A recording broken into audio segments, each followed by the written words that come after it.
શરૂઆત કરી મહત્વના સમાચાર સાથે તો મહત્વના સમાચાર મળી રહ્યા છે। દેશનું 2025નું કેન્દ્રીય બજેટ રજૂ થયું છે।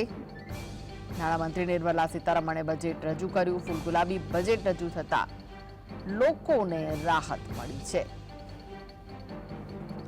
તો કેન્દ્રીય નાણામંત્રી નિર્મલા સીતારમણે બજેટ રજૂ કર્યું। મિડલ ક્લાસ માટે કેન્દ્ર સરકારે મોટી જાહેરાત કરી છે। બજેટમાં ટેક્સ પેયર્સ માટે નિર્મલા સીતારમણે મોટી જાહેરાત કરી છે। 12 લાખ રૂપિયા સુધીની આવક પર કોઈ ટેક્સ નહીં લાગે। તો મહત્વના જે સમાચાર બજેટ રજૂ થતા શેરબજાર ધડામ દઈને પડ્યું હતું। સેન્સેક્સમાં 220 પોઈન્ટનો કડાકો નોંધાયો। જે શેરબજાર બજેટ પહેલા ગ્રીન ઝોનમાં હતું તે બજેટ રજૂ થતા જ રેડ ઝોનમાં પહોંચી ગયું। સેન્સેક્સ 77,256 પોઈન્ટ પર પહોંચી ગયો, જ્યારે કે નિફ્ટીમાં પણ 115 પોઈન્ટનો કડાકો જોવા મળ્યો છે। નિફ્ટી 23,000 પોઈન્ટ પર છે। બજેટ રજૂ થતા જ શેરબજારમાં કડાકો જોવા મળ્યો।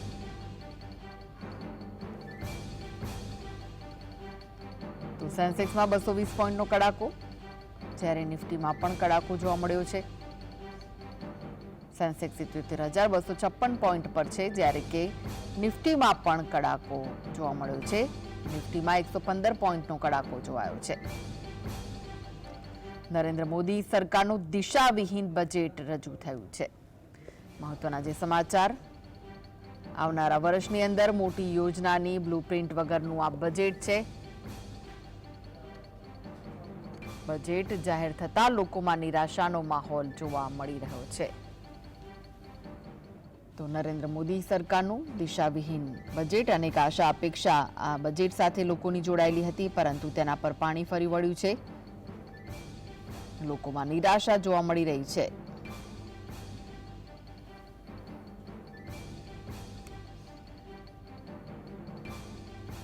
તો કોઈ મોટી જાહેરાતો ન થતા લોકોમાં નિરાશા જોવા મળી રહી છે।